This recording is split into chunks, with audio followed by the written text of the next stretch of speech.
Thank you. Welcome, everyone.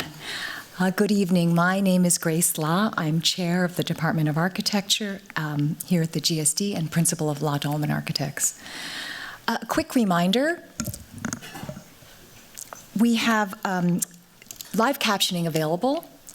And for those of you joining virtually, please click the closed captioning icon. And for our in-person audience, please use the QR code currently on the screen. And you can visit the AV booth in the back if you need assistance. Some upcoming events at the GSD in terms of public programs. On November 5th, we'll have Stan Allen and Scott Cohen. They will be in dialogue as part of the Departmental Positions series. And then on November 20th, Eric Howler will be speaking with Nadir Tarani about his new book publication, also going to be taking place at 12:30 in the Loeb Library. Both events will begin at 12:30. And then this Wednesday and Thursday, the GSD will celebrate the 15th Veronica Rudge Green Prize in Urban Design awarded to the Rwanda Institute for Conservation Agricultural Campus by Mass. And then on Friday and Saturday, please join us for the 5th Black in Design Conference, Black Roots, Grounded and Growing Toward Collective Futures. And the tickets are running low on that, so please do sign up. For more information in general, please see the full lineup of upcoming events on the GSD's website. So tonight, we have the great pleasure of receiving Joshua Ramus as this semester's John C. Portman Design Critic in Architecture. This position was established in honor of John Portman, an architect whose iconic buildings and cityscapes have redefined the urban environment, and we are really very grateful for this generosity. Tonight also marks 10,887 days since Joshua defended his Master of Architecture thesis in this very room. That figure, 10,887, sounds absurdly accurate, yet as a title, it fits for Joshua's methodical, even relentless precision. This exactitude is evident in two of his studio's recent achievements, the Perelman Performing Arts Center at the World Trade Center site in New York City, and the Lindemann Performing Arts Center at Brown University. Both are composed as simple massings that veil extraordinary technical complexity, and both are marvels of mechanical reconfigurability that can physically transform to accommodate the needs of performances. By making theatrical spaces highly adaptable, Joshua redefines architecture as a shifting stage set. The Perelman also performs a highly technical balancing act. 3 levels hover over 4 stories of underground infrastructure supported on only 7 points. Its richly patterned yet monolithic skin of alabaster tiles recalls the exquisitely thin marble walls that envelop the quiet interior of Yale's Beinecke Library. Yet, in Joshua's Perelman building, the mute skin clads the engineering acrobatics housed within. The Perelman is described by critic Michael Kimmelman as the most glamorous civic building to land in New York in years. I imagine that this blend of technical obsession, theoretical creativity, and aesthetic sensibility traces back to Joshua's earliest formation. Joshua came to architecture by way of philosophy and sculpture, graduating magna cum laude from Yale. Then, as a student here at the GSD, he was the inaugural winner of the Araldo Casuta Prize for Design Excellence, honoring his achievements in the core sequence. He also won the SOM Fellowship. While completing his MArch degree, Joshua was simultaneously and remarkably a competitive rower, training for the 1996 Olympic trials. I can assure you that he was the only person on the trays dressed in a form-fitting bodycon uni. The discipline and intensity required to progressively shave tenths of a second off an erg time are the same qualities that, as I remember, inspired our GSD colleagues to refer to him as a machine. Rowing is a precise, collaborative sport that relies on the acute focus and intensity of the individual. For Joshua, precision in architecture, like in rowing, is not merely a matter of technique, but also a matter of collective power and authorial will. In his work, authorship extends beyond the assertion of control and expertise to include resetting the boundaries of intention within an increasingly collaborative discipline. Questions of collaboration are central to contemporary pedagogical discourse, interrogating relations between the individual and the collective, between an architect and an ever-expanding consultant team, between design and its execution, and now between the designer's imagination and the generative capacity of AI. Joshua's Option Studio this semester, Advancing the Strategos Structure, examines these tensions. The term strategos is a portmanteau of strategy plus ego. It also recalls the board game Stratego, whose military objective is to capture the flag or to systematically capture all movable enemy pieces so that one's opponent cannot make any further moves. The studio grapples with how to leverage strategy to advance authorship, exploring how large projects requiring multiple players might still retain a unified conceptual coherence. The brief engages the paradoxes of authorial composition within large-scale projects that increasingly resist it. The trajectory of Joshua's own career has primed him to meet these paradoxes with tactical dexterity.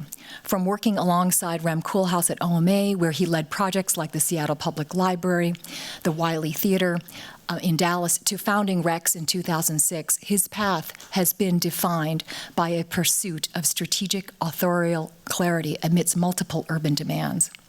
During the Great Recession of 2008, Rex, like so many firms, including mine, weathered the near-catastrophic economic downturn through the painstaking process of rebuilding, project by project. Through this endurance, Rex has become an accomplished practice, insisting that programmatic flexibility requires finely calibrated structure, and that architecture primarily enables, it shapes participation, mediates complexity, and transforms constraint into invention. This approach has earned him international recognition, from the Marcus Prize to 2 national AIA awards, the Mies Crown Hall America's Prize, and Time Magazine's Building of the Year Award, among many others. Joshua's work is distinguished for its conviction that architecture at its best is both an authored act and a shared framework, that through its deliberate precision empowers. Please join me in welcoming back to this podium after 10,887 days, Joshua Ramus. Thank you. That was really beautiful. As he's turning the lights down, I want to start. Well, first, thank you. Hi. I am pretty informal. I want to say 2 things as a preamble. Speaking here is really important to me. I confided in Grace that I'm anxious. She said, hey, don't worry about it. You're amongst family. And that's exactly why I'm anxious. The only people whose opinions I really care are family, the real family, and those people who are my adopted family. This is an adopted family. This place had a profound impact on me. And in particular, there are 3 people who were extraordinary mentors to me when I was here, who are actually still teaching. And I want to acknowledge them.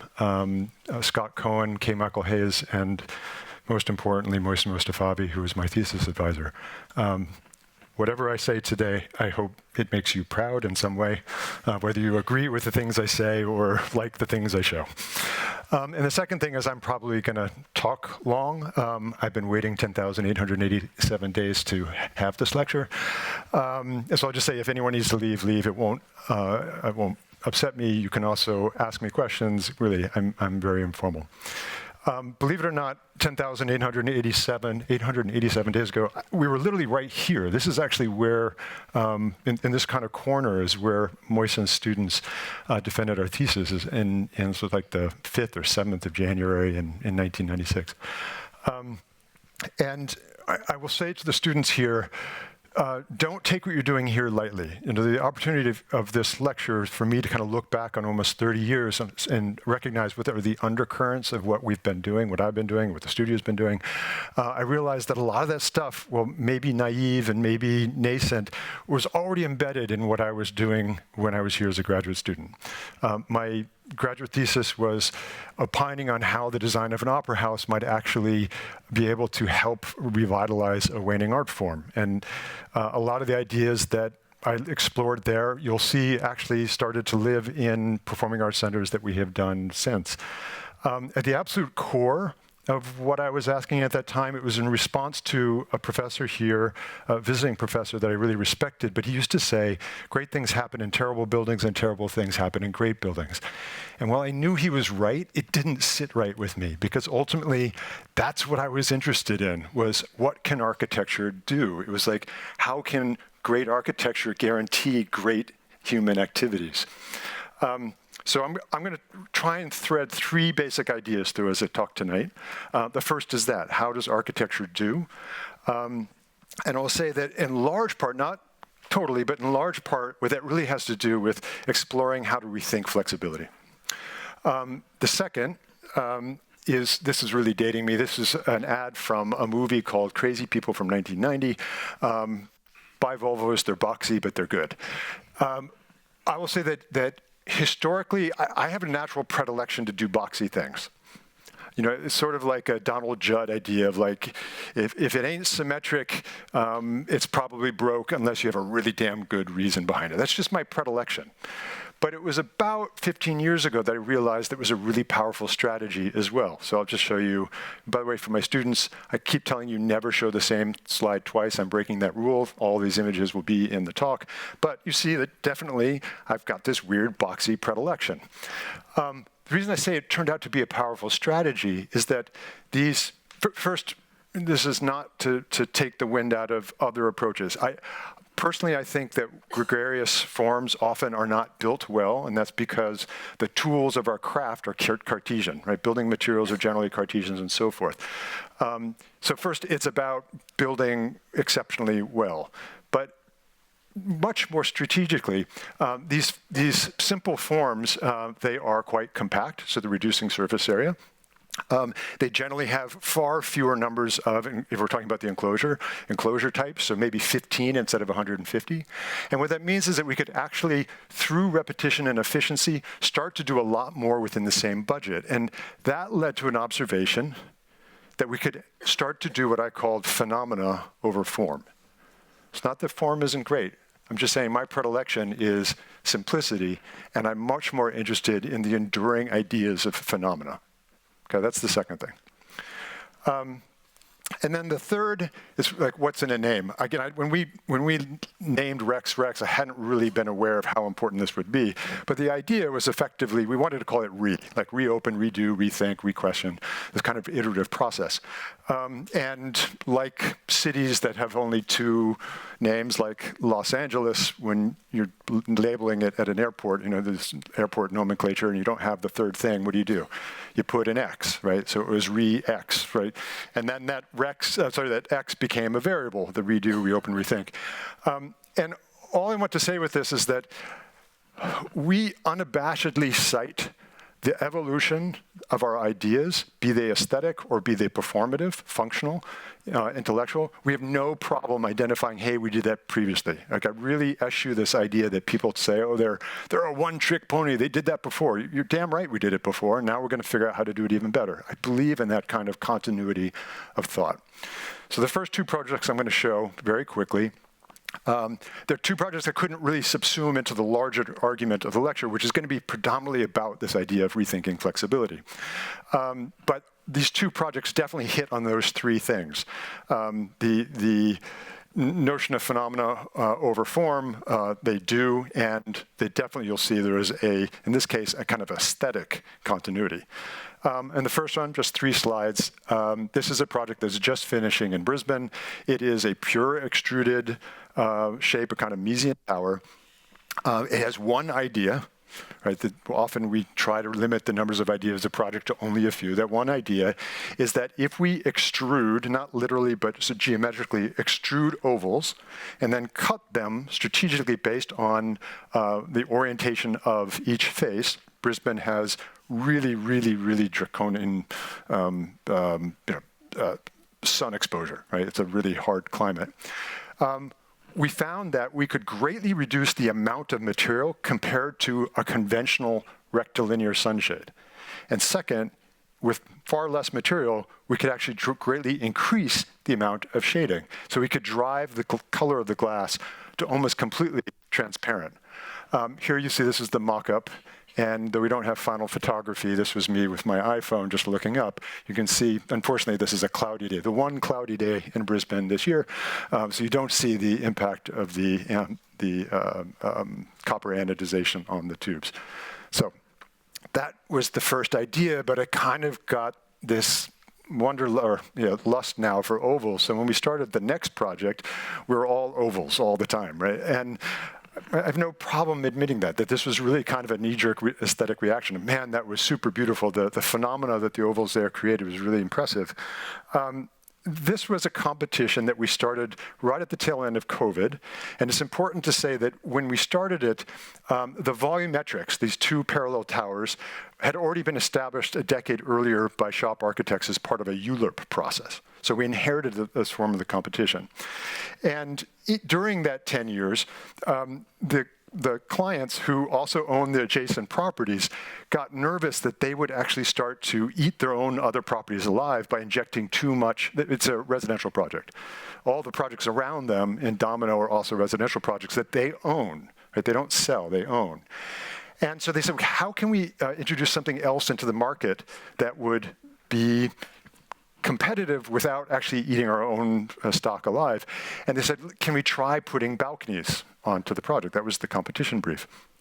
We felt that we'd never seen a building that was beautiful with balconies.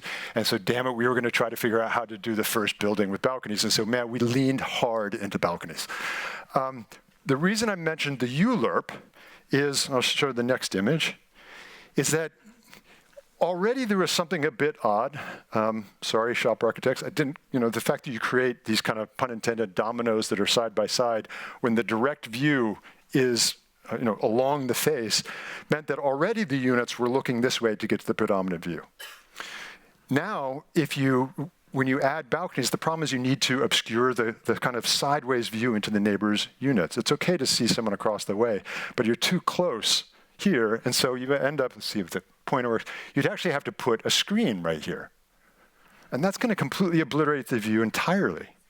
So the notion of actually excavating into the balconies with ovals, which at first blush seems kind of crazy, dumb in a negative. I use the term dumb usually as a positive. In this case, it seems like a pejorative term, is that because of the oval shape, it creates a sinusoidal guardrail. And so as you begin to move along, the shape of the balcony guardrail forces you into the window wall, and you literally can't see into the neighbor's unit. It also has the advantage that, now you see kind of up close, and then I'll show you the nighttime, is that when you're standing on a balcony, you actually have a double height space above you.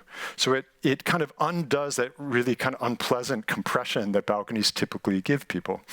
And it had another benefit, which is that people normally put detritus all over their balconies, and the sinusoidal glass carries a strong reflection, and it kind of hides, I also swear, hides all that shit, right?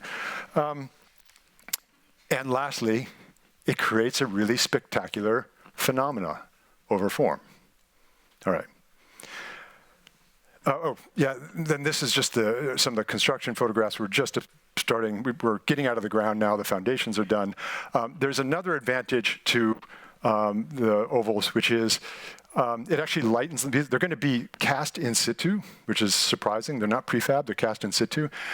This greatly increases the weight of them, and yet it strengthens them because on the outer edge, we still have the continuity structure. So there are all kinds of advantages of what seems like a kind of harebrained idea. All right. So the main focus of the lecture is going to be structured looking back on almost 30 years of work of our obsession with how architecture does things and predominantly flexibility. And so I'm going to say this is about rethinking flexibility. And to do that, I have to set the idea up. I believe that we as architects have been using what is now a kind of woefully outdated concept of flexibility that started in the 1920s with the Bauhaus. And that was the idea of a tabula rasa, a blank slate on which or in which we can, in theory, do anything.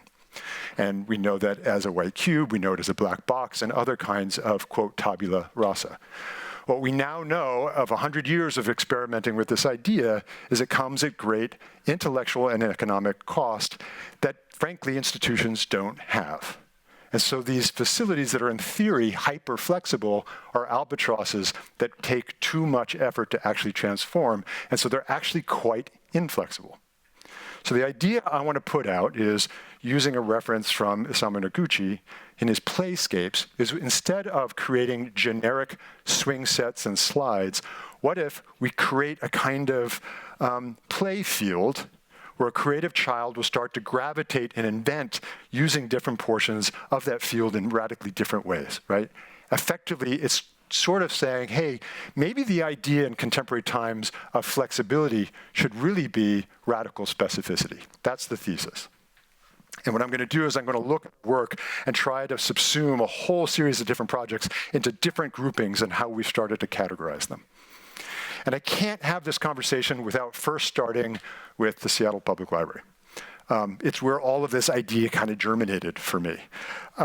When we started in 1999, what we were facing was a simultaneous explosion of both media and social responsibility. I shouldn't say that it started then. It had already been going on during the course of the decade. And so we had lots of other examples by great architects who did beautiful buildings, all kind of did the same solution, which was to create a generic space, a space in which, in theory, you could put the reading room and the magazine collection. We used to have magazine collections in libraries.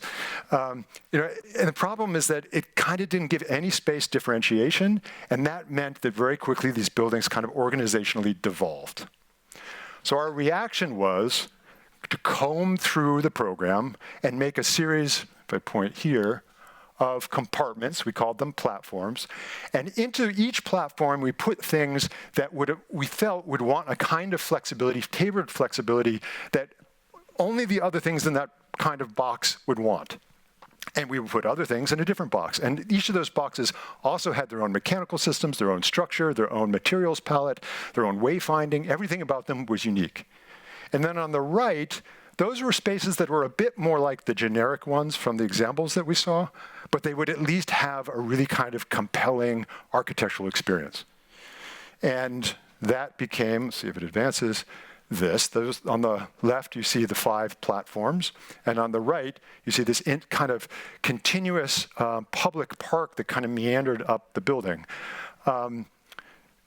That became basically the underlying organization, or not just organization, but architectural expression of the project. So if I go from bottom to top, you get an almost kind of uniquely urban experience of parks and different kinds of buildings as you move through it.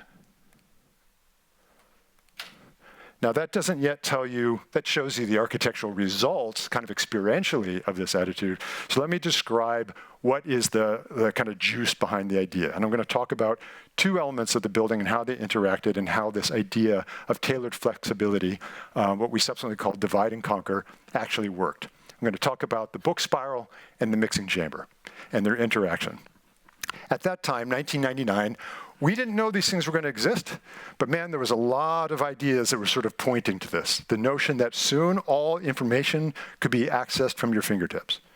So why would we be spending $118 million in 1999 budget to create a building that was dedicated to the access of information? We had to answer that question.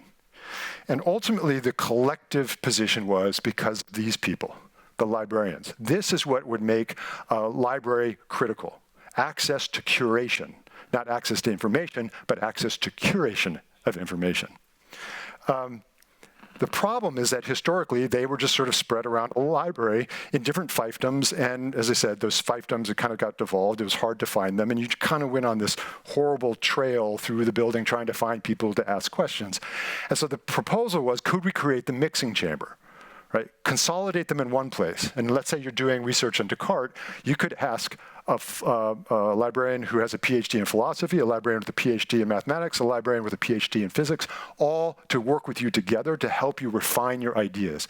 And if you needed to be shunted up to the collections, then you could do so. But because we've aggregated all the librarians in one place, that has to be self-navigatable, because we can't use people with PhDs as docents. And that then meant we had to solve the problem of the collections and their legibility. The solution, at first, dumb, was to create what we called the book spiral. The idea was, you have the books, the system is a little bit oversized, and as you have more books and you have micro expansions or contractions, they just live organically on that spiral, and the clarity of going from 000 from one end to 999 at the other always maintains its legibility, so it doesn't devolve. And yes, we did originally propose to put 00 at the top. They dissuaded us of that idea. And that led to effectively building a parking structure. The beauty of a parking structure for books is, contrary to a lot of fascist attempts, books don't really burn like cars do. So if you can build a parking structure, you can build a book spiral. And as I said, it also retains its legibility. So if you look on the floor, you can see how the Dewey Decimal System was in the floor. So when the public is looking for their book, they go into the system, the numbers go up to the right, they go down to the left, and now they can navigate without bothering a librarian to hold their hand to help them find different parts of the collection. And it got carried all the way into the elevators, so you push a button in an elevator by Dewey Decimal number, not by the number of the floor. So again, you're just navigating by one piece of information, all to allow that to be done without the requirement of a librarian. And that enabled us to do this. That's what I would call doing. I will also say that it created a rather unique thing. And I believe that when you do in architecture, when you find solutions that are incredibly tailored and one-off, they always beget pretty remarkable aesthetic results. I've just not seen it happen. So this strategy also kind of counters this whole question about, is there really this whole idea of form versus function? Okay, so that was divide and conquer. I want to give an example of divide and conquer in a very different environment to show the power of it. And I'm going to start with the Hancock Tower, and I'm going to say that while this looks like a very kind of conventional, intelligent, conservative building, it's horrible. Why? Yeah, it's a pyramidal shape with the top cut off. Hey, it's totally rational. Why would you say horrible? Because the bottom are offices and the top are residences, and anyone who's actually worked on those two typologies know that the distance from the core to the window wall is sacred, and if you get it wrong by feet, you screw the whole thing up. This building only has 2 good floors. Everything else is compromised. That became the generative idea of this project. This is a mixed-use development in Perth. We've just about to finish the smaller tower on the right. We're just starting design development on the larger tower on the left. There were basically 4 ideas. This is a divide and conquer development strategy, if you will. The first is we took all of the collective spaces that normally would occupy that ground level plinth, and we moved it up into the middle of the taller tower. Again, seems a bit crazed. I'm going to defend it in a second. We did it because those things like a ballroom and a gym that you have in these mixed-use developments, they don't really activate the ground plane. And so this whole key here, it's not really alive. And we're doing the last building. We can see that it doesn't work. So by putting the stuff up in the air, first, we're also now highly competitive. If you're going to rent a ballroom, which one are you going to rent? The one on the first floor and the one on the 21st floor? I think you can go for the 21st floor. But it also enabled us to provide an enormous amount of real retail, things that will activate the ground plane at the ground plane of the project. The towers themselves, we just simply accepted what the developer told us was the ideal dimension, the ideal dimension of the core and the dimension from the core to the window wall. And that was different. It was quite similar for the housing and hotel. It's housing, hotel on the top, the two lower blocks, their office. So they could be combined, but the office blocks had to be of a different proportion. And that enabled us with this amenities island in the middle to allow the building to fluctuate with the market. Why? Because a project of this size, they often die on the vine because they take too long to design and to build, and the market changes. And so people do it, and then they pull the plug. If we could allow the building to fluctuate with the market, which if we had done a big shape you couldn't do, we can actually take that exposure from, let's say it takes normally 2 years to get into the ground, we should actually reduce it to 3 months. 3 months because we could solidify the ultimate geometry of the building and send that to the wind tunnel test, get the data back, finalize the design of the foundations, and start going. Okay, so now we've got a building, a concept that reduces risk. Additionally, if you X-rate the building, you see that all the complexity is hanging out in the middle of the project. Well, no one needs to know what the design of that is now. So instead of taking 2 years to start construction, we can fast-track the construction documents for 95% of the building and start construction after about 10 months. So you see how the concept is doing something that is directly related to the fears and means of the contractor. What it also meant from our standpoint is if we make these things out of lightweight, sustainable materials, we could swap them out during the life of the building, but frankly, we could also swap them out during design because everyone knows, the developer and the contractor, we can't really affect the overall cost much at this point because it's just lightweight stuff. So they said, go bonkers. Okay, so we went bonkers, right? So we created something where, yeah, we could switch them out, but this is actually what the current status of the design of those different arms are, right? So it's a strategy that, in fact, earned us freedom to play because we really focused, this idea of divide and conquer, we focused the stuff that would make people nervous and put it in a place where, frankly, it couldn't sway the cost, and that gave us freedom. And then there's a last idea, which is that if we build that plus, and we want it up in the middle of the air, we can build it at grade. We can put all of the building's large mechanical systems that feed up and down from that middle point, jack it up in 24 hours, and now we've got a construction staging platform where we can build the building from 2 points, saving 66 days. That's 66 days more than paid for the crazy cantilevers. Weirdly, when the contractor at some point started to say, well, maybe we could not have the cantilevers, it was the developer who went, don't touch my cantilevers. All right, that's what I call doing something. Full disclosure, that idea was great, so we sort of took it in a different form and carried it to CDMEX, to Mexico City. And you can see if you X-ray the project, it's a very, very similar strategy. All right, that's the first idea of flexibility. The second is presets. Notion of presets started with the Wiley Theater that we finished in 2010. It's a simple idea in which we took front of house and back of house and stacked it above house and below house to make what we called Superfly, like basically a big fly tower under which we could create almost, in theory, any kind of theatrical configuration. That's not really true, and I'll show what I mean in a second. And the other is that when we did that, it opened up the perimeter. So it allows the artistic director control suspension of disbelief. It also allows the things that happen to be a bit demystified. You might consider that to be a negative, but the demystification enables them to create patronage. So when the building opened, they actually, in very short order, increased their patronage by almost 3 times. People watch what's going on. They watch the blocking of sets, scenography, the fabrication of scenography. They watch the blocking of scenes. They watch rehearsals and so forth. This was the theory of presets. And it's very tied to what I had previously said, which is if you imagine the continuum of the promise of a tabula rasa, in theory, I can do anything. And what did they do in their predecessor building? They built one thing into it, and they didn't have the money to really do anything else because it was a black box. And so they could kind of push it off center. And now you see, this is what I mean by the thing that promises great flexibility really isn't. It's actually quite fixed. The notion of presets is, what if I provide a series of preset configurations, each one in which I know has exceptional intimacy, acoustics, and sightlines, each one which I know how much labor, time, and materials it takes to move between them, amongst them, and a belief that if you actually allow them to also push them a little bit off center and you squint, you realize that weirdly, it's giving you the full spectrum that tabula rasa flexibility supposedly promised. And the proof from the Wiley Theater is that in the first 4 years, they did 28 shows in 25 configurations, and we gave them those 5. That means that they invented at least 20. So it proved the theory.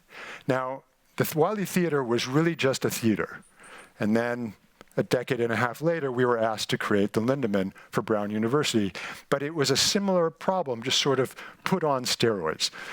Brown asked us to do a building that was wildly interdisciplinary for the Brown Arts Institute. And the purpose of the Arts Institute was to infect everything that happened on campus, every intellectual pursuit, with the arts, and vice versa, that the arts would be infected by every intellectual pursuit. The brief was make a building where an applied and computational mathematician would collaborate with a dancer, or a chemist would collaborate with a stage actor. That was the brief. They had a problem, though. The problem was they didn't, what they really needed for their Arts Institute, they thought, was at least 2, if not 3 buildings. And they could only fundraise for the first one, which our brief was a building that was both a multimedia cube and a theater. And the other things they desperately needed were a small ensemble space and a symphony orchestra space. And they just didn't think they could do it because those things just don't marry well. And that's true. Historically, they do not marry well. They don't marry well largely because the acoustic energy of a symphony orchestra space is so large, and you typically have between 1,800 and 2,400 seats in a symphony orchestra space. There's no way to take that and convert it into a smaller space. There was one really weird, unique thing going on in Providence, though, which is that Brown is not a big university, Providence is not a big town, and the Brown Symphony Orchestra is effectively Providence's symphony. And they only have typically around 500 seats in their, patrons in their performance. That's weird. I don't know a precedent of that. So it enabled us to make a proposal that was effectively the holy grail of these things, right? Historically, these things are good for many things and great for nothing. We had a rare opportunity to now kind of hit that holy grail. If we accepted a shoebox form, and we took the acoustic energy that you volume that you normally need to house a full symphony orchestra, 105 pieces, and an 80-person chorus, while only performing to 500 people, and you kind of squeezed it vertically, almost like a stovepipe hat. Is that what did you say? Right, this kind of weird configuration where it's super tall. Not only can we now create a shoebox that can expand and contract on all 6 surfaces. Where was I going with that thought? I don't know. I don't think I need it. Wherever it was going, I don't need it. Oh yeah, weirdly it creates a fly tower, right, over the entire thing. So now you've got an Uber fly and a really highly performative shoebox configuration for exceptional acoustics. And so I'm going to kind of cut through the building. This is the building's elevation. Now I'm going to cut through. This is the main hall. And I want you to just watch what happens to every surface.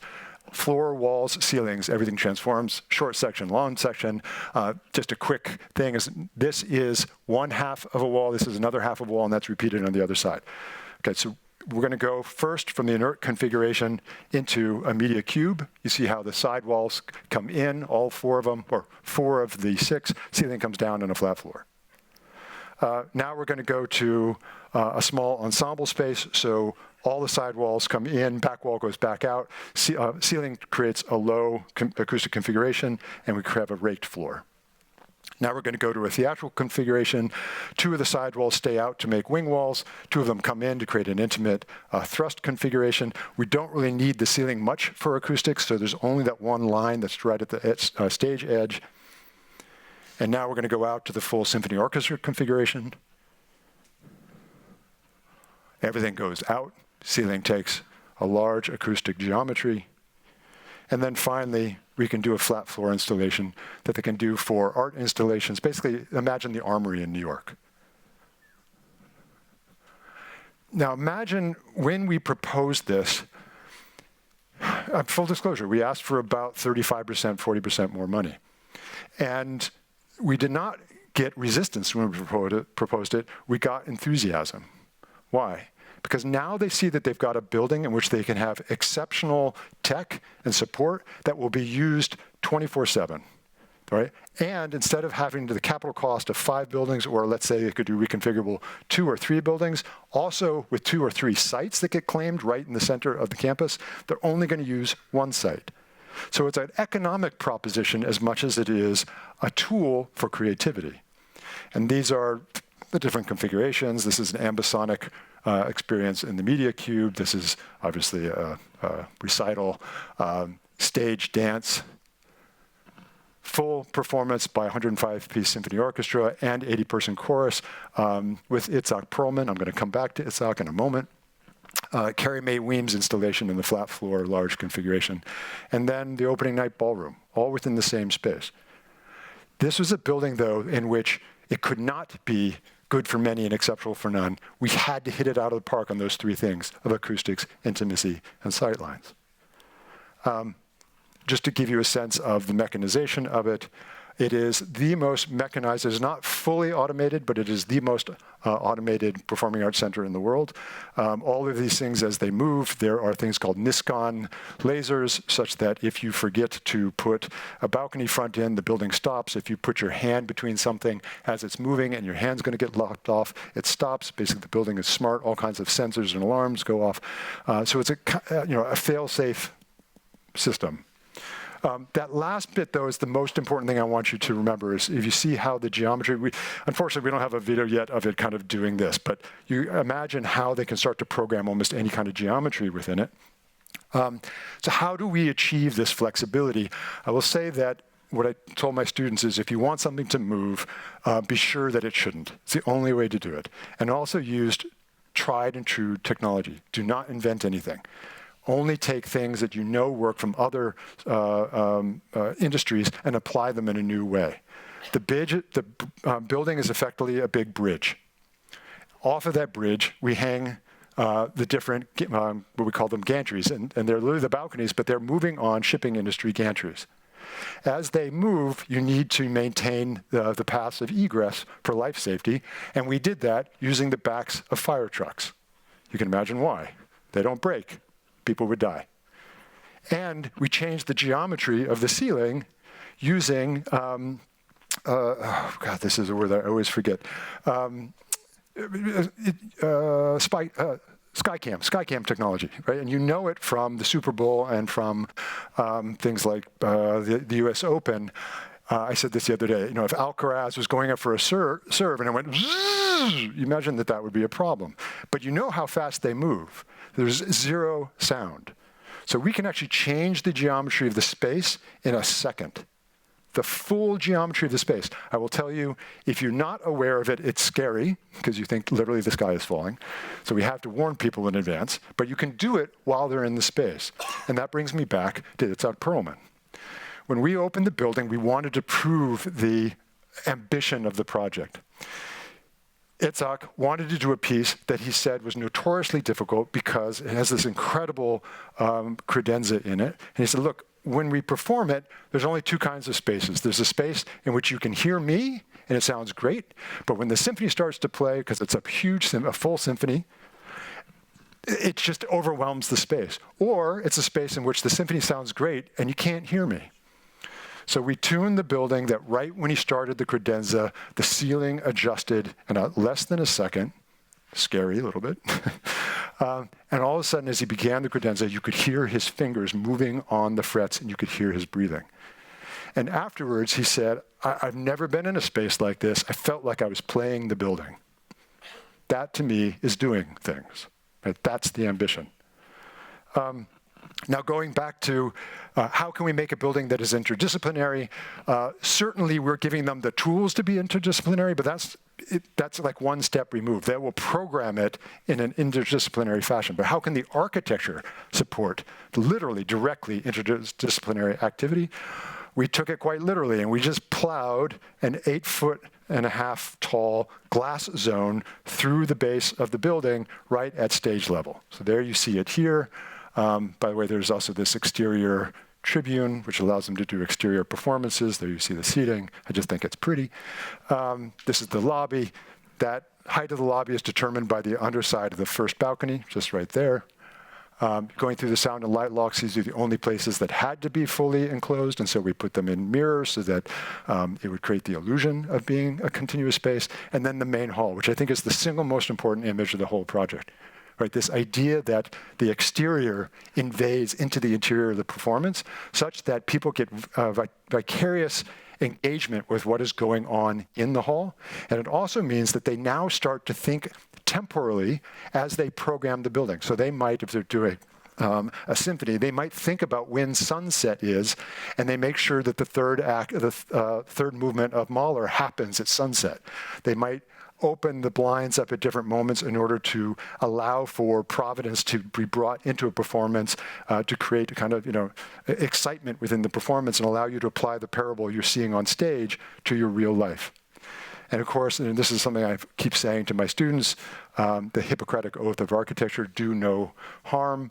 First and foremost, though, you need to be able to provide a fully acoustically and light-controlled environment while you're doing those other things, or else it is not a performing arts center. So that perimeter can be fully controlled. And going back to what I said in the beginning, it's a box, but we use that box to create pretty remarkable phenomena. And you see that this ultimately carried out through a kind of motif that gets repeated and repeated almost ad nauseum in the building. And now that leads me to one of my favorite projects. The client is right here, so I have to watch what I say. It's an office building for Washington, D.C. And Washington, D.C. is a unique environment. Now, what I should say is, again, now you see we had this weird predilection all of a sudden about flutes, right? We got obsessed with flutes. And we did flutes here, and then we're like, on the Lindemann, we're like, let's do fractal flutes. So we did flutes and flutes and flutes. And we started talking about primary, secondary, and tertiary flutes, right? It became this whole obsessive thing. It was just an aesthetic interest. I can't say anything other than that, other than when it got carried into the auditorium, it actually was wildly good acoustically. So the charge here was just to redefine what it meant to do exceptional Class A office space within Washington, D.C. Washington, D.C. is tough because it's got such a kind of strict zoning envelopes that you have to build to the full zoning envelope. And you're building an environment where there are a lot of neoclassical and Beaux-Arts and brutalist buildings, and they all have a lot of bas relief, and a contemporary glass building sort of doesn't fit. And those were the generative things. And we reinterpret Class A office space as maximize light and views. And that's where the notion of the curvature came from. Right? If you increase the moment of inertia, if you go back to your structures class, you increase the moment of inertia, you increase its stiffness with less material. We can make the glass thinner. That makes it more transparent. And we no longer need to have structural mullions. So there's nothing really obscuring your lateral views out. That's how we increased the light and transparency of the structure. Exceptional client, and he also totally bought into the idea of let's pull the columns off of the face by about 7.5 feet, which I will say I think is the closest anyone has achieved to the original Miesian skyscraper. Right? Super proud of it. That's one of my favorite photos of all time. But you see what the impact is on the interior of the space. Again, phenomena over form. And this building basically has 3 details, right? It has a field condition, top and bottom condition, and a corner condition. That's it. That's the whole project. But when it is the project, you can see how you can drill down and actually use its efficiency to do things that are exciting, unexpected, ambitious. We happen to then offset that kind of crystalline environment with a really rich, warm lobby interior. That's a Tara Donovan sculpture. And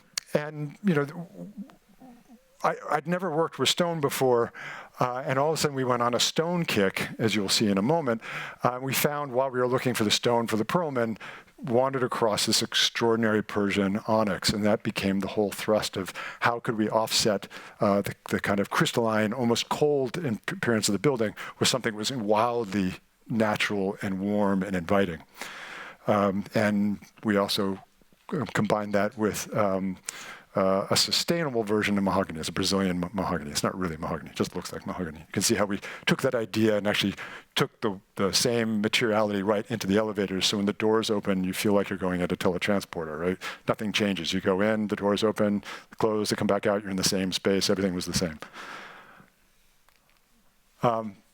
This to me is one of the most important images. Again, I'm not just flattering this gentleman.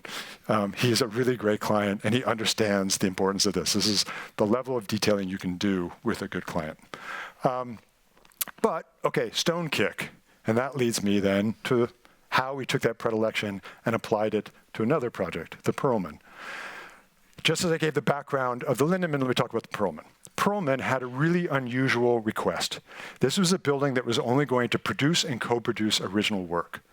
That meant we had to create a building that could respond to almost anything an artist would conceive. Right? Instead of asking the art to respond to the building had to respond to the art. That was its mission. Of course, we were also building in perhaps the most hallowed ground in contemporary America. And it was in that environment that we felt the proper approach was to do something pure and elegant that recognized the sobriety of its context. But then in the evening, so I went to Yale as an undergrad. I think the Beinecke Library is the best building on the planet. Definitely this is a ripoff. We just updated it, I hope in new and exciting ways. It meant that at night the building turns on and it asserts a kind of respectful but independence within that environment. Right? It becomes the beacon, the one thing in the World Trade Center Master Plan that actually talks about hope. Everything else is about remembrance. This is about hope and the restorative power of art. And not only does it turn on as a beacon at night, what it means is that on the interiors, during the day, when normally the staff, the artists, the dramaturges, and so forth are kind of in a hermetic environment that is oppressive, they now have this incredibly rich, warm light coming into the absolute core of the building at all times. Now, let me get to what actually is at the core of the building. If we denude the building, you'll see that hidden inside here is a reconfigurable L of theaters. Nominally, there are 3. And I say nominally because really we had these as 3 because it was a way of having names, and names allowed us to get money. The reality is it's just a system. It's a system in which, through these massive acoustic guillotine walls, 2 of them are 42 tons each, 2 of them are 21 tons each. There you see the guillotine walls. This is not sped up. That is their speed. Whenever we have at least 2 walls, we actually got to about 135 decibels that would blow your eardrums without having any light sound leak from one space to another. What they do is they allow these spaces to grow or to combine such that there are 10 different possible proportions. And using a whole suite of both automated and manual different forms of technology. These we borrowed, the same thing as in the Lindemann, it's also borrowed from the shipping industry. Allows us to change the rake of that whole system of any portion of the floor. That is a little bit sped up, but not by much, maybe 2 times. And then movable balconies that move using air casters, again, dumb, demountable catwalk and grid systems, and a whole suite of just riser systems and chairs enable us within this system in each different possible proportion to have manifold different stage audience configurations. We opened the building with 62 configurations. They have already created 3 more, so we're at 65. In the first year, they performed in 17 configurations. This year, they planned to do 27 configurations. To start doing the math, right? The building actually is responsive to the art. But it goes a step further. If the Wiley was a multiform theater, and the Lindemann is a multi-form performing arts center, this one is a multi-form performing arts center that is also multi-processional. The whole system is reconfigurable. How you process to and around the stages. Yellow is front of house, blue is back of house. This is its kind of base configuration. This is a bicameral situation in which you might have the theater on the right starts at 7, the one on the left at 7:30. This they use for the Tribeca Film Festival, in which they create a lobby up there, and they have the different screenings directly off the lobby. This is my favorite. It's kind of Wagnerian experience where the public encircles an auditorium and comes in at all sides. And then any combination and permutation of all of those different things. So it is a tool. It is a system. I often say, and I've said this over and over to my students, our job at architects is to empower the hand of the creators who will use the building. That's what we should be doing. You may disagree, and that's fine. Right? I'm serious. But that's what's important to me. That's the doing. There you see the largest of the spaces, and just give you some sense now of a transformation going from 2 different configurations to 2 other configurations. We had to strike a really delicate balance in this case. We could not do the Lindemann. If you're doing 65 configurations, you've got to make the automation to be really strategic where it works, and you have to accept that the rest has to be intelligently done manually. Right? That was the charge. And then now you know what's hiding out on the interior of that simple cube. And we talked about the building as the mystery box, whereas I think a lot of architects talk about a building that is really complicated, but it will reveal itself to you over time. We wanted the opposite.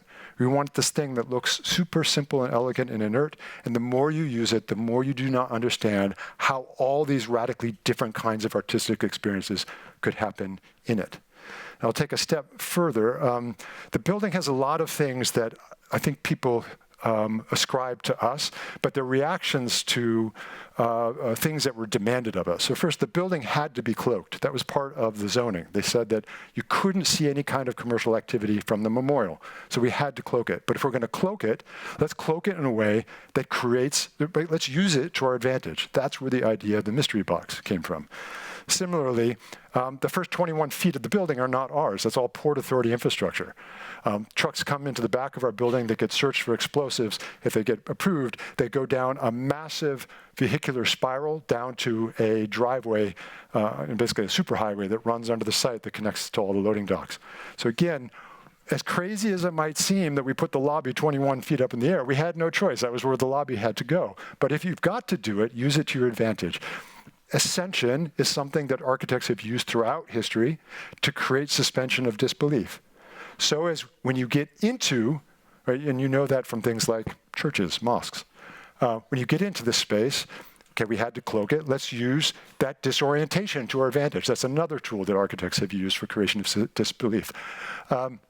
But I will say, if you're going to disorient people, they still need to be able to navigate, so put really big, dumb wayfinding so they can find their seats. And then the last thing is that in the perimeter of the building, there are these 78-foot tall spaces that are 8 foot wide, and you go from that into an 8-foot tall sound and light lock and compression, another tool that architects have used historically for creation of this suspension of disbelief. All that in service to the notion of the mystery box.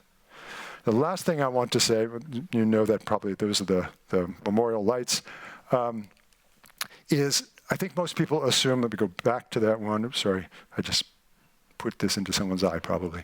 I think most people assume that we created this image and then tried to figure out how to build it.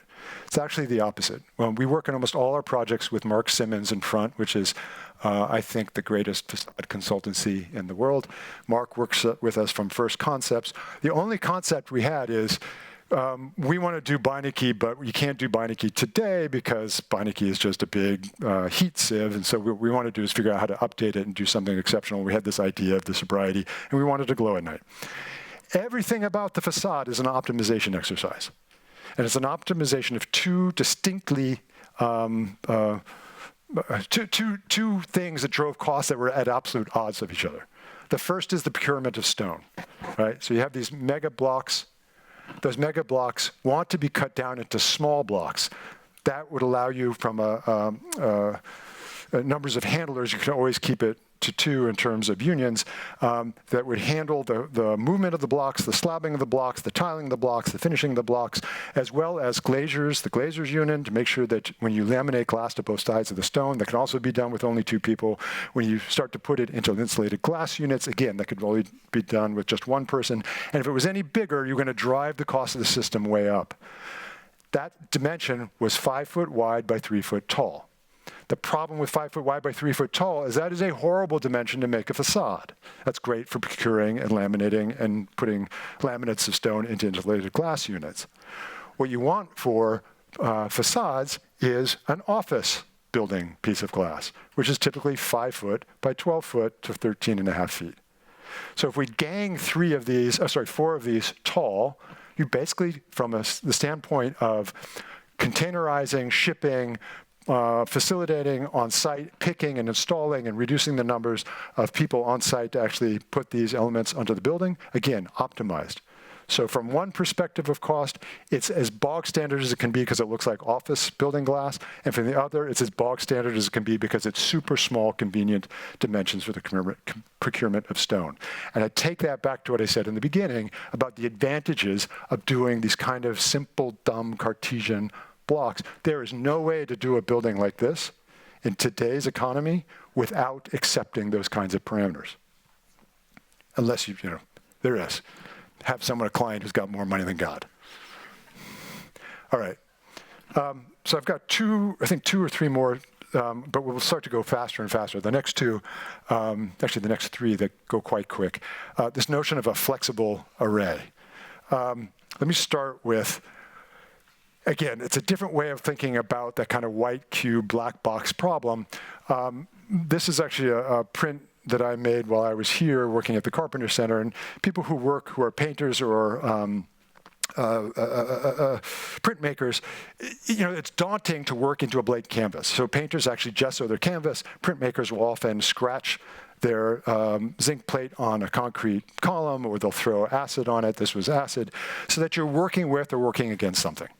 That's the concept of the flexible array. And the first time we applied it was in the Edvard Munch Museum competition. I will say that we actually did this competition 3 times. We won it the first 2 times, and then we lost it the 3rd time over the course of about 12 years. So it pains me, this project. And that was the idea, right, that we have a white cube space. It's going to take a ton of kroners. This is the building for Edvard Munch, contemporary artist. It's a little weird because the brief said that they wanted 5/8 contemporary and, 5/8 contemporary and 3/8 neoclassical. It's a little odd because they're also doing the Stenderson collection in this, and that it basically didn't really align with the kind of art or the amounts of art they were going to present, and I'll come back to that. It's an important idea. But our first attitude with this idea of flexible array is let's make a whole series of radically different experiences so that a curator could work with or against them as opposed to trying to conceive at great cost a new show after a new show after a new show in a blank white cube space. And then the second idea was, how do we allow the system to be far more usable and to not fall prey to the classic, we'll call in museum parlance, the pearl necklace idea, which is all of the galleries are in a linear sequence. You start in one place and you do a big loop. The problem with this is that the moment they try to do an install, they break the system down, and so the museum has to go dark. Also, they have to do a big show every time. Right? If you think about the Guggenheim, super beautiful, it is a nightmare for them because they have to do blockbuster after block. There's no way to use the space without using the whole spiral. Right? That's a nightmare for these institutions. So that led to the idea of let's put the sort of art installation spaces, the boxing, crating, all of that in the center so we could access each one of the galleries around the perimeter, and we put the lobby around the outside. That led to this kind of palette in which it was a competition. So each one of them we just invented. We weren't working with the client. This is the National Museum. Right, we just were abstracting things they knew. National Museum of Norway. This is Munch's studios in Eckley. The Frick. Any number of Frank Gehry galleries, the Neue National Gallery in Berlin, any number of Chelsea galleries, and then any number of Renzo Piano galleries, and then our own gallery in Las Vegas that had already been torn down by the time this competition was done. And then you see how it had this public space around the exterior. So what does that earn us? They can do one big show. They can do 8 small shows. They can do something that's sort of like the Louisiana Museum in Denmark, in which you use just some of the galleries, and as you're moving around, you can almost have these vistas, almost like palette cleansers, as you're moving around from space to space. The idea of further flexibility is that we designed 4 of the galleries such that they could go from being contemporary galleries in terms of their geometry to classical galleries. So now they have a building that could either be 5/8 contemporary or 1/8 contemporary. Right? So it starts to be, again, a kind of tool that allows them for curatorial flexibility. And then 3 of them could combine to create a space that's the same dimension as the large turbine hall at the Tate Modern, because that became a place that artists were working, and now people want to find a space that's big enough to take that art and have it travel. And that led to this. I just liked the section. And then that idea then got carried on into the Museum of the 20th Century, which was interesting because we're now operating directly adjacent to the ultimate white box. I know it's not white. I think this is the second best building ever built, second to Beinecke, but it is the ultimate space in which it takes time and money to reconfigure every time, right? Again, if anyone knows anyone who has worked here, they frankly hate it. We as architects love it, they hate it. And we were asked to build a building as part of the competition directly adjacent. And so we saw it as like the perfect opportunity to do this idea of specificity as the antidote to universality. There you see that universality, the ultimate in universality, the ultimate frame. And we're going to do this building directly across the way. I'm not going to spend as much time on it, just show you the plan. It's 2 levels. The upper level is sloped. And the reason you're seeing on the upper left it's dark because that one is actually the shortest. And underneath it, same dimension gallery, is the tallest. So now you have an array of galleries that are going tall to short and big to small. So you've got all different kinds of dimensions of galleries. And into this system, we also have some that have like a cupola, and some have a skylight, some are double heights, and so forth. So there's like all these weird little interventions within the system. Why? What does that do for you? You would think that a grid, we called it a gridded gradation, would be stultifying. It would not give you flexibility. But think about what this allows curators. In addition to having all these different kinds of configurations that they can work with, you can also do a show that only uses large galleries, only uses mediums galleries, only uses small galleries, or you can subdivide them and actually have a kind of randomness. And what was interesting is that the precedent that they had used for this was Sana's Kanazawa Museum, which if you know it, it's a beautiful piece of architecture, but again, curators hate it because you can't find anything. It's just this beautiful miasma of different things, different sized galleries, and you wander around and there's no way to know where I'm supposed to go next, right? They can't curate in it.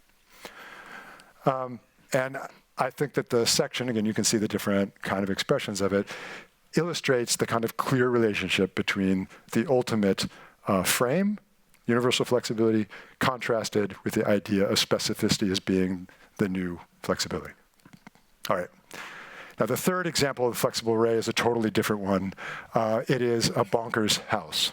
The client asked us to do a house that was a single structure, didn't want a compound, 1 floor, for him, his children, and their future families.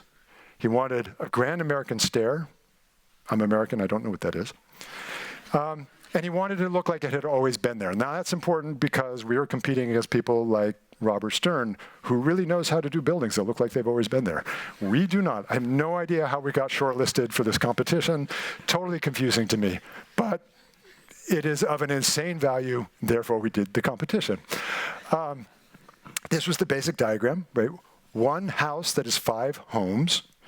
By making it put on the site where we put it, we could actually reach another kind of holy grail in residential architecture, which is you have one side of the house at the ocean or the beach and the other side in the woods and the mountains. That was kind of an interesting idea. It sits on a piece of property that is actually where F. Scott Fitzgerald claimed the Great Gatsby lived. So the emerald light is out over here somewhere. Oh, look, it's emerald.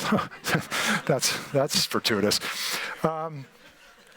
And you can see what happens when we cited the main part of the house where the original house was. Don't worry, it was not a house of renown of any sort.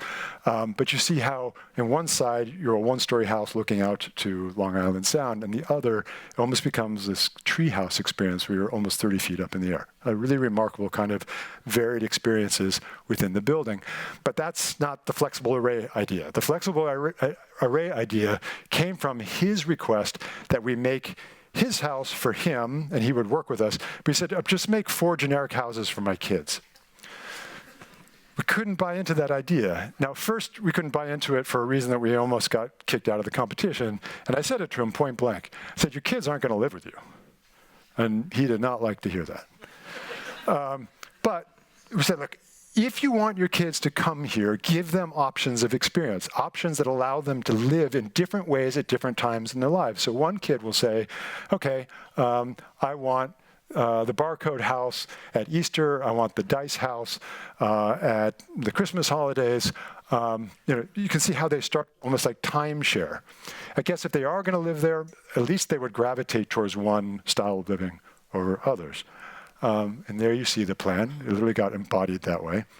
I will say that we abstracted what I think are the 5 most important mid-century modern American homes. So there's an Ungers, there's a Saarinen the Elder, Saarinen the Younger, a Kahn. I'll let you see if you can figure out which one.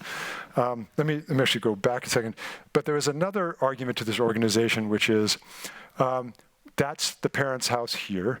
These are the 4 children's houses. The reason we put them here, and these are the communal spaces, which are our interpretations of grand American stairs, is that we kind of worried that they would become the world's biggest empty nesters. So the argument was, okay, you can see how there's these partition walls here. When the children are there, everything's open, and you can stand in the house and you can see everyone's dining room. And when the children are not there, that whole circle closes up. You don't see them, you don't cry.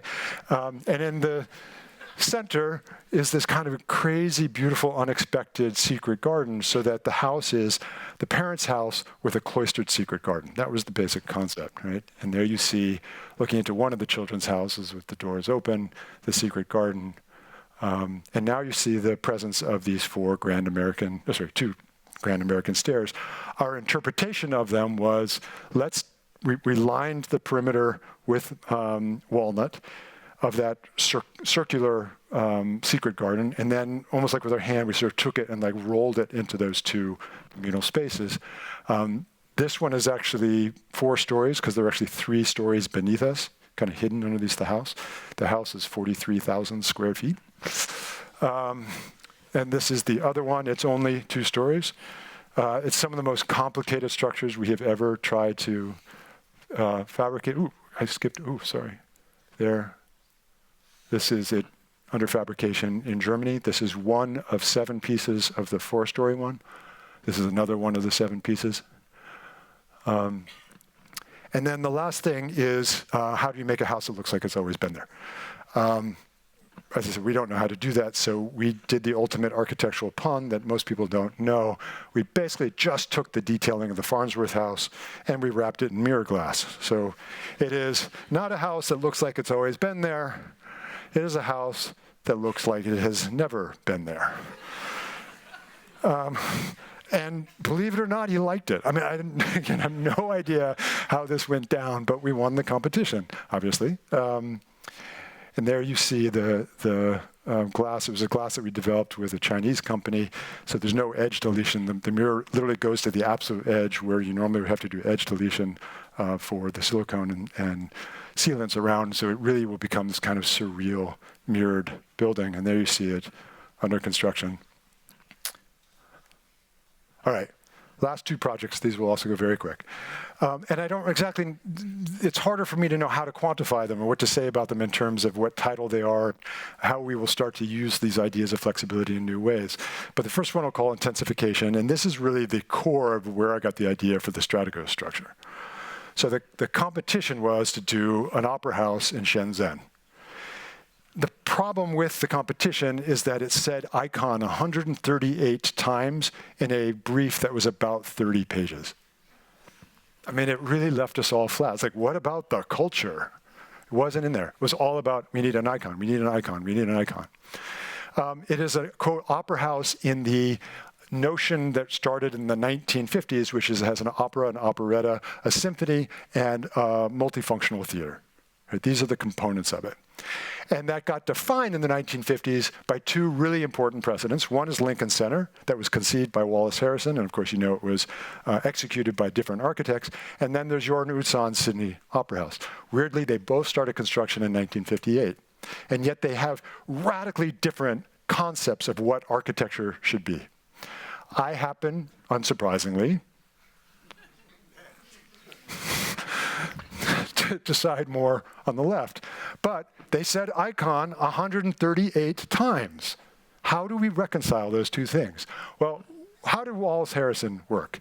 He had the four components, and he positioned them within the urban fabric of New York, and he actually, for the first time, other than Central Park, he carved these really beautiful exterior spaces within the city, right? He created an urban strategy, and then he allowed each of the subsequent architects to use motifs to kind of give them their own identity, right? That was the result. By contrast, Jorn Utzon took them, reconfigured them, and he created what we call the blanket of iconography. And frankly, I think this is the scourge of architecture and cultural facilities, because imagine the amount of money. Most people don't realize you don't experience the interior of that. But also, I will say, unfortunately, Utzon didn't get to build his interiors, so you don't even get to experience what he was hiding under there.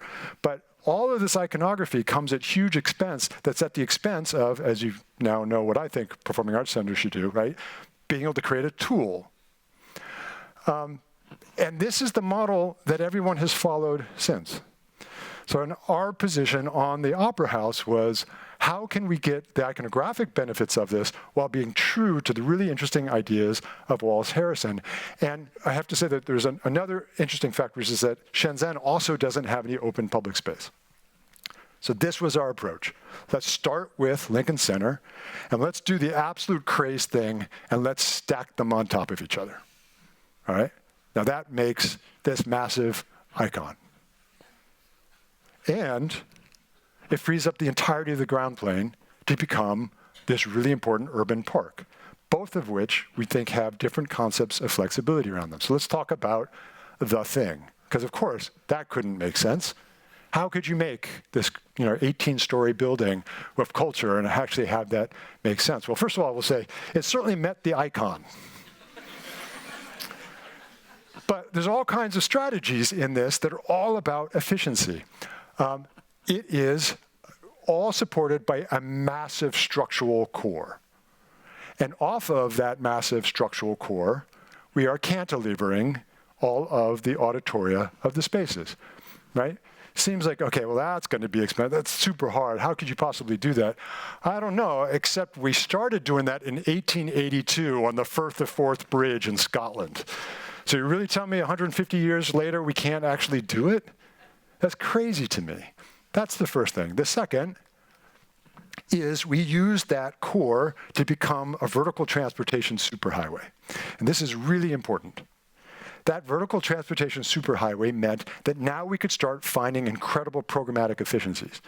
In the original scheme, and I know it's what everyone else did in the competition, they had to abide by the program. So in each pavilion, they've got dressing rooms, and they've got a scene shop, and they've got rehearsal spaces, and right? It's all redundant. Why? Because no one's going to walk outside with their instrument to go to the other building. Well, if you stack it and you have this superhighway of elevators, right? If the normal building has 8 elevators, we've got 4 times that. We can start reducing the overall program. We were able to reduce the program area by about 25%. It starts sounding like you could spend a lot of money on cantilevers. But to do that, and I will say, it led to what I think is the most exciting section we've ever done. In order to convince them of this, we had to take the idea of vertical transport incredibly seriously. And so we did full-on elevatoring analysis with Arup to verify that not only could we do it, but we would actually, not only would we hit excellent criteria, which is the highest criteria. Look at this. This is before a performance during any 5-minute period. The maximum wait time was 2 seconds. 15 seconds in the worst configuration. That's better than if we put them each at grade and used the standard numbers of elevators. All of a sudden, after stage 1, they started to ask questions. You could tell that they were interested in it in stage 2. And then we just let each one of these have their own motif. So there you see the lobby. This has this kind of sunburst motif in the screens and in the chandeliers. Go into the main hall, you see that again. There you see the sun screen idea becoming the chandelier in the main space. Symphony orchestra, kind of starburst idea. We use the starburst to be the reflector. The organ is actually a starburst that happens over the symphony orchestra to actually be the reflector, the acoustic reflector. And then the view from there on these incredible loges out to downtown Shenzhen. But the idea of flexibility then got carried into the landscape as well. We planted it all with these incredibly fast-growing Chinese grasses, and they basically just mow different configurations into the grass. So this is a sculpture garden. This would be like if they have a kite parade, they could just have a big swath going. This was just a folly. I have no idea what this is, but you get the point, right? So now we've got this tableau in which they could create really compelling exterior spaces in a city that really doesn't have much exterior space. All right. So that's intensification. I'm going to end with the last one. This word doesn't really fit it. It's basically taking the ideas of flexibility and now actually applying it to the enclosure of the building as well. And I'm going to just start. I'll say that this project is still confidential. Fortunately, we had to do 2 competing schemes. I'm going to show the scheme they didn't pick. But this client asked us to do a concept that could be applied to 2 different sites. There's one site, an urban site, and a quite sort of beautiful suburban, not even suburban, prosaic site. And it's for a car company. And our feeling was really strong that we needed to do, very similar to the Perelman, something that was pure and elegant and timeless, because it was going to be housing cars, and cars have a design life of about 5 years, right? So if we did fashion, it means that the building at some point will not really be in tune with all the stuff that's going on inside the building. If you're building a building for 100 years, that's a problem. So we argued that we should just make the most simple, elegant, beautiful frame. The company has 2 concepts. The first is its motto for the whole company, which is movement that inspires. And the second is opposites united. This is their design concept. And we embodied those 2 ideas within something that I think is one of the most beautiful things we've done, which is a closed cavity facade in which we took the theater technology we know from screens. These aren't rotating. They are literally just deploying and lifting, following the sun. Why? I keep using the term Holy Grail. Is that an offensive term? Probably, maybe not. I don't know. I hope it's not. So a Holy Grail, why?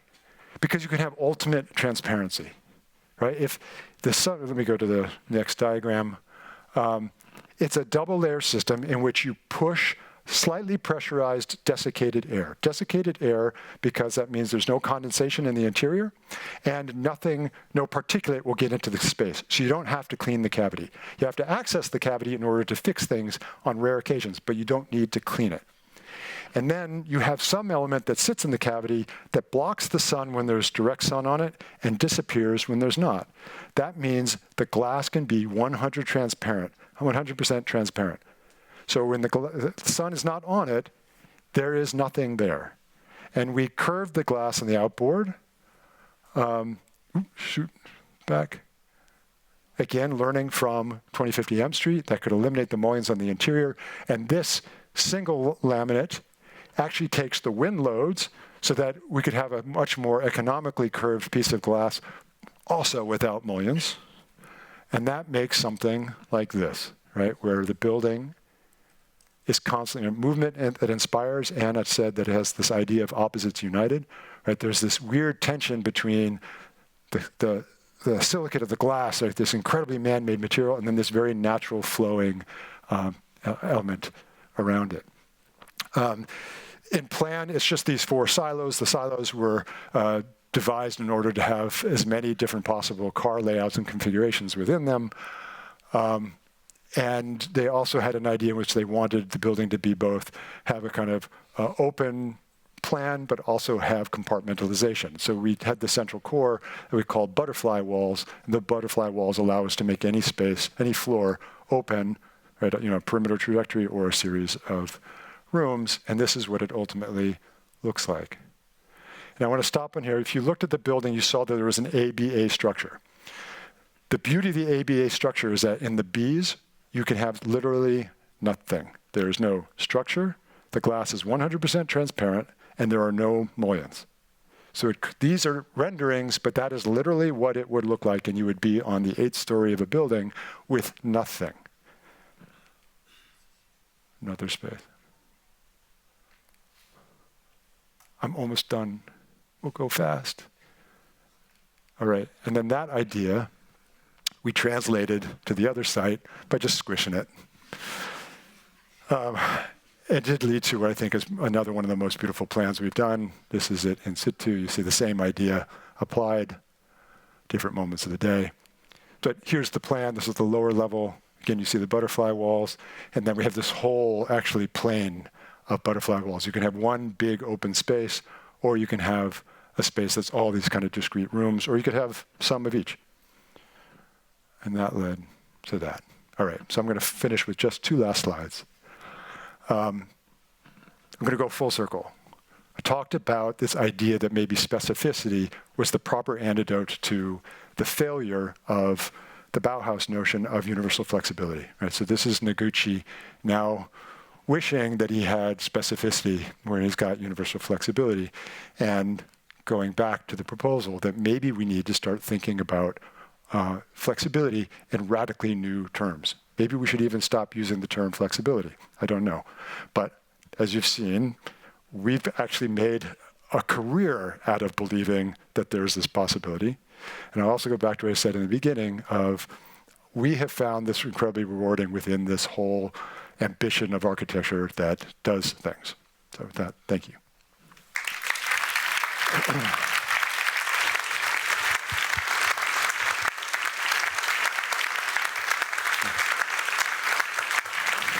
I told you it was going to go long.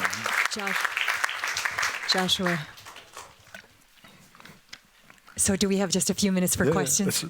So first of all, thank you. Thank you so much. After 10,887 days, we're very delighted to have had the opportunity to hear what you've been up to. So thank you very much for that.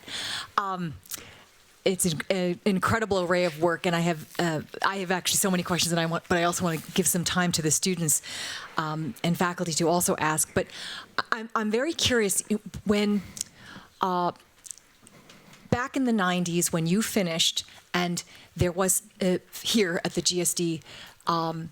There was this moment when the question of data and how data would inform architecture was sort of at an explosion, and we saw it in the firms, for example, MVRDV or others that were taking a certain kind of very objective way of looking at data and then trying to make the architecture from it. Mm-hmm. And it seems to me that you're in this moment where you have been for the last 20 years looking at the data, but then selectively pulling something that becomes very, very critical. For example, whether it's 500 seats that you noticed at Brown, and that would then allow you to do all of those configurations because the audience size could in fact fit in that volume.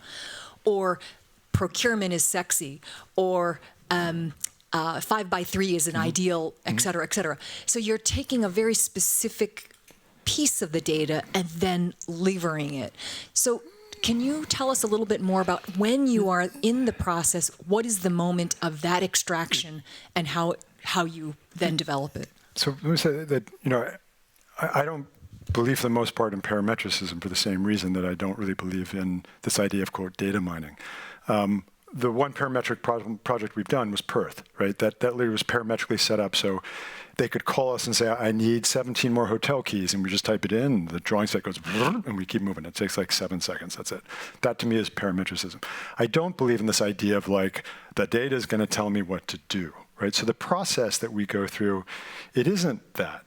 I'm sorry for my students, they hear me say this all the time. We believe in beauty, okay? We're just not dumb enough to talk about it with our client.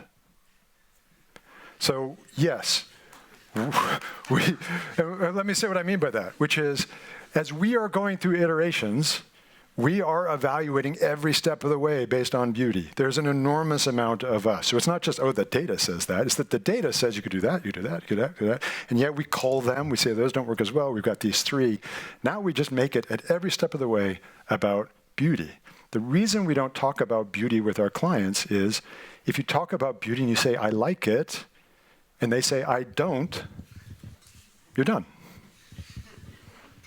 And weirdly, if you've got other things to talk about, I'll use Perth again as an example, that's crazy. Now, I think it's beautiful. You may think it's ugly, whatever. It's certainly ambitious. We never had an aesthetic conversation with the client about that project. Ever. Not one. Because while we were editing, what they saw, and sometimes we've had clients who've said, you know what, I feel handcuffed by you. And that's the one thing I will say is that that's good, right? Because they feel like it's all makes sense. I can't do anything else. What they don't know is, yeah, there's certain things we didn't show them that they could have also done that we don't like as much.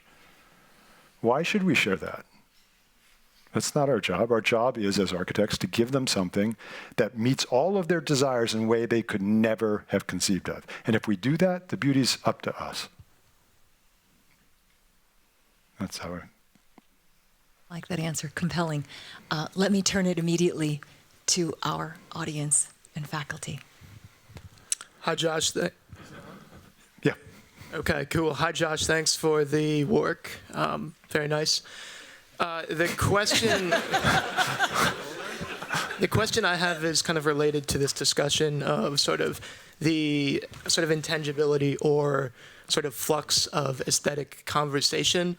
And I know you're teaching this semester, so the question I'm going to ask is, how do you approach a conversation with students about an aesthetic sensibility in relation to something like form, for example, where we have sort of a stable discourse or like an objective discourse for? So maybe like what's the framework for approaching a conversation about aesthetics, and what is your sort of influence and theorization of that topic? Look, I started out by saying that this place is very important to me. And my background is in philosophy. One of the things that I found so valuable about philosophy is you have to argue, and therefore you're forced to be self-critical. The reason why this was the place I wanted to be is I think of all the schools that I've knew at that time, and certainly now having taught at many, this is the place that I think teaches the thing that is the most easy, the thing that is easiest to teach that for the most part isn't, and that's self-criticality. I frankly don't think you can teach design. I just don't. And I say, you know, we referred to the crash in 2008. So let me give you a horrible picture. 2008, I had basically had to shutter the office. We went from 65 people to 4 in a month. I had to give up my office space, and I moved the office into my dining room table, and we put the server under the dining room table. And I can tell you there was a moment in 2008 where I was sitting in my underwear at 3 o'clock in the morning designing a building all by myself. And guess what? No amount of training was going to tell me what to do in that moment. I did what I did. I did what I could do intuitively. The only thing that saved me in that moment was hyper self-criticality. So my answer is, I don't know. I mean, I wouldn't have a conversation with about aesthetics. Do you like it? If you like it, great. I mean, it's like, that's all I can say. Going back to what I said earlier, which is, I don't want to have that conversation. You know, there's a kind of a weird problem.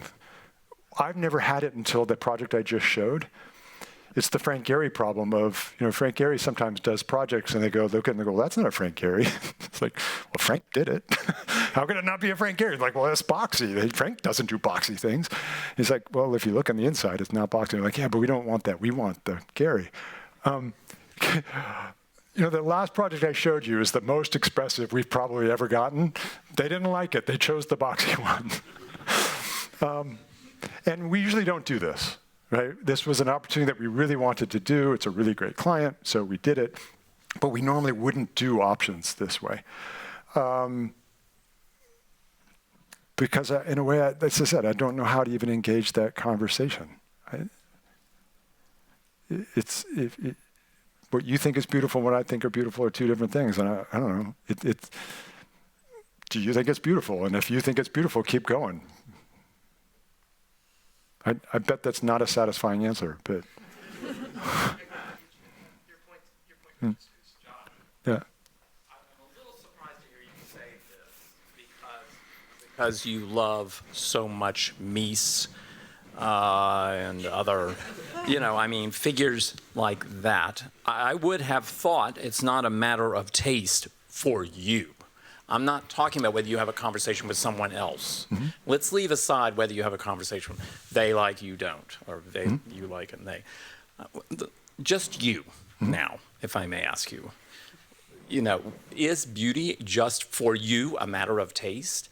I don't believe that it was that for Mies. I don't think it was a matter of taste. Totally. So what is it for you, beauty? I'm talking about conversation with what you like. Leave out taste. So I'm going to give the most horribly esoteric response, but I believe in it. Which is watershed moment for me. I introduced students today to Karsten Harries, who is both in the philosophy department at Yale and in the art history department. And we did Kant's Critique of Pure Reason with him. And Kant's Critique of Pure Reason is his love letter to beauty at the end of a life that was all about reason. And what he says in the Critique of Judgment, sorry, did I say it correctly? So Critique of Pure Reason, that's all about reason. Critique of Pure Judgment, it's the love letter to beauty. Where he basically says, man, I believe in everything I said, but it missed the joy. How do I get the joy back? And the joy was when my faculties can't process something and it goes, pfft, it just can't comprehend it. That's beauty. And he uses the example of the sublime. And what he means is, okay, the sublime is things, and he uses the Fabergé egg, tiny thing with incredible amount of detail, or he uses a mountain covered in snow, massive thing with no detail, where our brain can't fathom it. And so it goes, pfft. And one of the reasons that, for instance, I delight in things like repetition is I think our brains, for example, I just think they innately like repetition. These buildings that just have the same thing relentlessly, I could be wrong, but I find them compelling in a way that I've never seen a building that covered with the same detail not make me go, wow, I wish I did that. So in the studio, we do talk about the inexplicable, and we do talk about, I say that, hey, we've got 3 options and they all work. Yeah, but we actually do think that one is the pure one. And it's not, as you're saying, it is not, when we say the pure, like, we're literally having that conversation right now where the client is like, the one they picked, it's an extruded square, go imagine. And they were like, well, can't we just add one more module? And we're like, no, you can't do that because the building is so obsessive. It's obsessive in every way, and that obsessiveness comes through. It means that the alignment of the ceiling and the sprinklers and the lights and the facade panels and the elevator banks, like it all is together, and you might not see it, but I promise that your brain registers it, and that is the sublime. And so, yeah, it's not, when I say like, that's a shorthand for what you're describing. We think there is a right answer in terms of beauty. We also think there's a right answer in terms of function. What we also believe, as I said when I showed the library, is, in my experience, they're the same thing. The one that hits it out of the park aesthetically is the one that hits it out of the park functionally. The one that hits it out of the park functionally is the one that hits it out of the park aesthetically. And until we edit enough, we're not there until it just goes bing. So.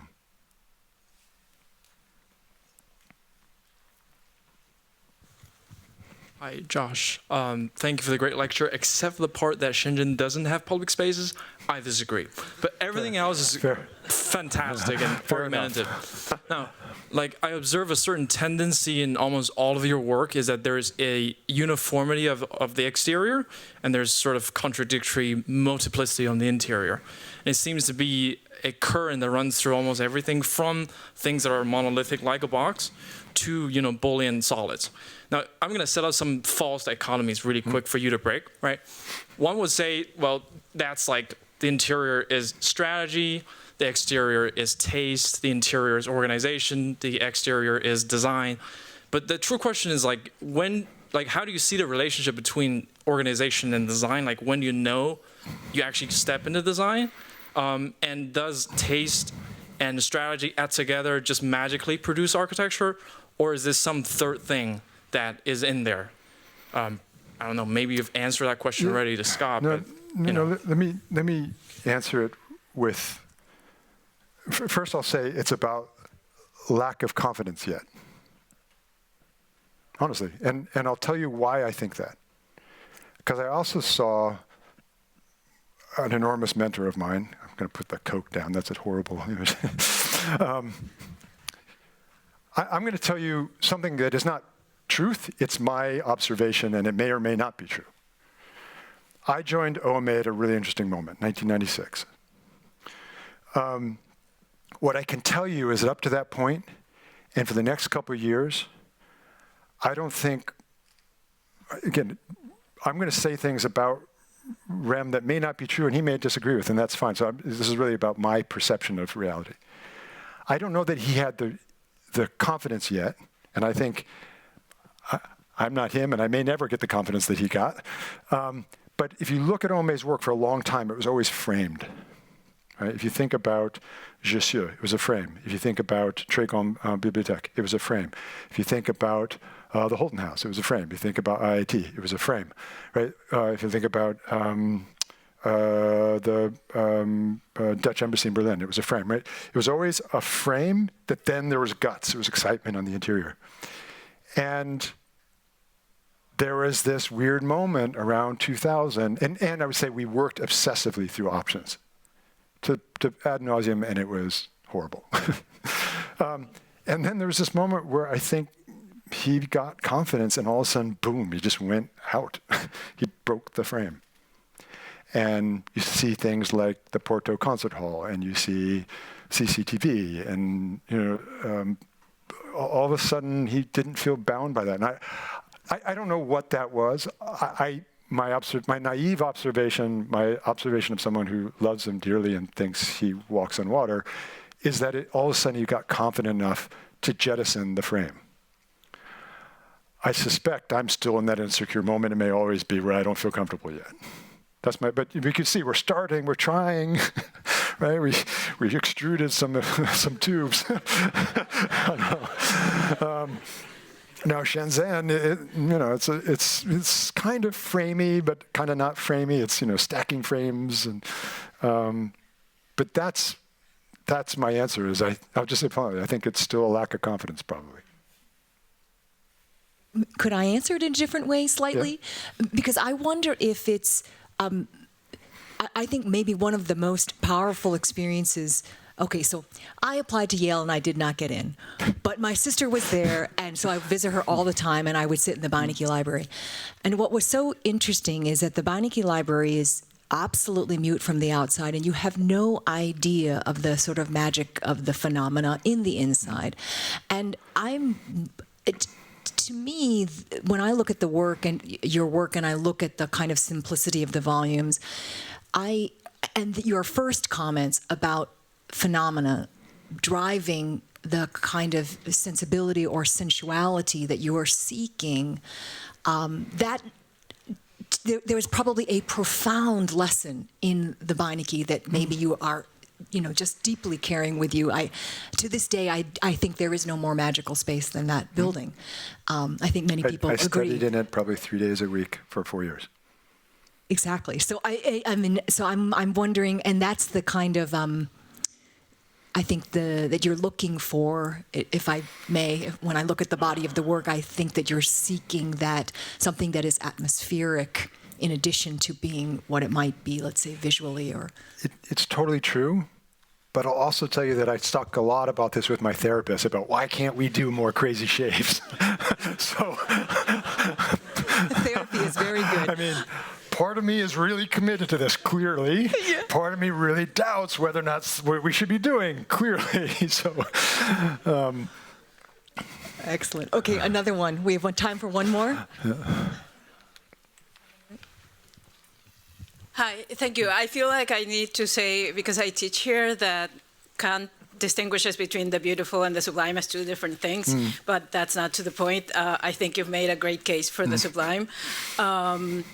You started by citing your teachers here. Could you talk to us a little bit about mentorship for you, and how perhaps you provide mentorship for others now?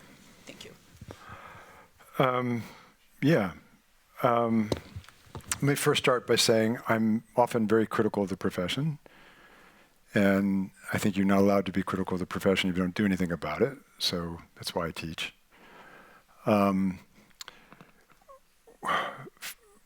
We as a studio also do things like all of our principals. We also mentor through the AIA. So I have a mentee. I have a different one every year. It's always a young architect who's just gone on their own. And we help them, each one of us does this, we help them with, how do I legally set up the right formation of an office? And how do I do billing? And how do I negotiate intellectual property clauses and so forth? I think that's part of it. And I also think that, one of the advantages of getting clobbered in 2008 is, when we transitioned from OMA New York to Rex in the beginning of 2006, the office was already running and kind of bonkers, and we kept going. We just went, and then all of a sudden the bottom fell out, and all of a sudden I had a lot of time. And when I had a lot of time, it allowed me to think about how to form an office in the healthiest ways possible, so that when we came back to life, we built it in a really solid foundation. And a lot of the foundations of that are about equity and about creating structures that root out some of the inequity of our profession about preference. It could be preference for gender, it could be preference for race, it could be all kinds of things. And so I'll give an example. All of our salaries are open book.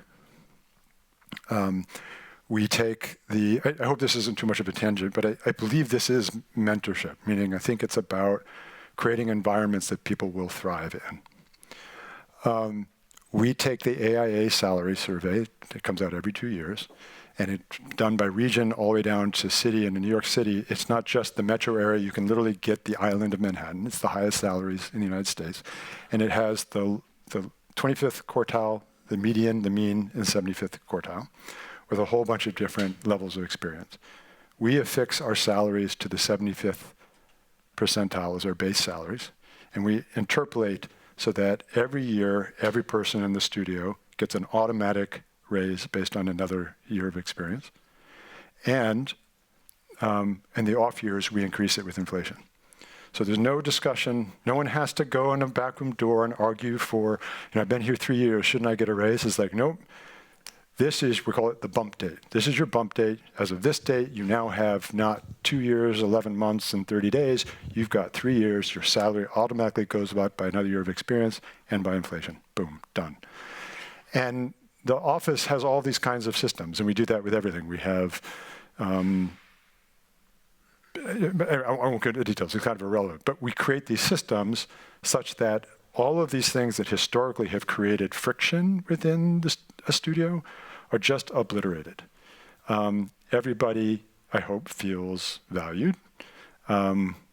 We have recently built a beautiful office, and that means everyone has a beautiful workstation with an amazing view, and they've got state-of-the-art computer and software. And the only thing I ask in return is that they work like hell. Meaning, do great work. And I should also say, I don't care how much they work. If they work like hell and do something extraordinary in an hour, fine, I don't care. No one, we don't I mean, in theory, we've got someone takes count of holidays. We don't care. No one really pays attention to it. I don't care if you go home at 4. I don't care if you stay till midnight. Just do good work. That is how we try to have mentorship in the studio. Gives value. I don't know if that answers your question. Well, we're all going to apply, and thank you, Joshua. Thank you for coming and joining us. Appreciate it.